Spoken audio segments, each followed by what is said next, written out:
The conversation I had with President Putin was on the margins of the plenary session, and it was a candid and constructive conversation, which characterizes my relationship with him. I know, as I've said before, everybody's always trying to look for body language and all that, but the truth of the matter is that my interactions with him tend to be very straightforward.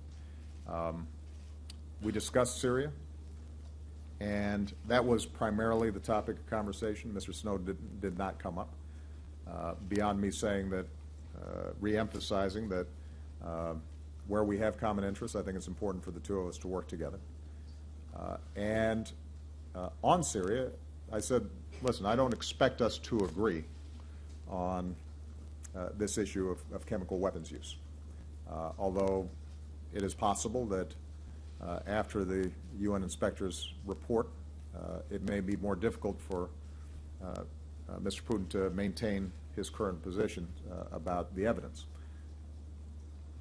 But what I did say is that we both agree that the underlying conflict can only be resolved through a political transition as envisioned by the Geneva I and Geneva II process. And so we need to move forward together, even if the U.S. and Russia and other countries disagree on this specific issue of how to respond to chemical weapons use. It remains important for us to work together to try to urge all parties in the conflict to try to resolve it. Because we've got 4 million people internally displaced. We've got millions of people in Turkey, Jordan, Lebanon, who are desperate, and the situation's only getting worse. And that's not in anybody's interest. It's not in America's interest. It's not in Russia's interest. It's not in the interest of the people of the region, and obviously it's not in the interest of Syrians who've seen their lives completely disrupted and their country shattered.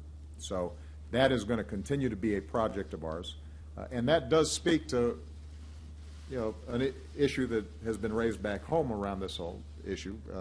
You've heard some people say, well,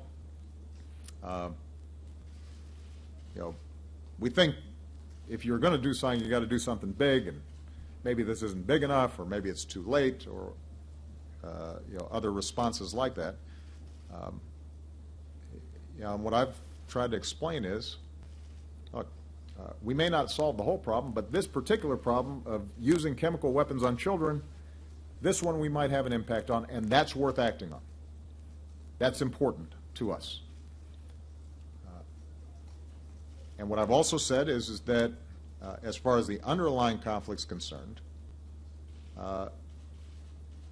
unless the international community is willing to put massive numbers of troops on the ground, and I know nobody's signing up for that, we're not going to get a long-term military solution for the country.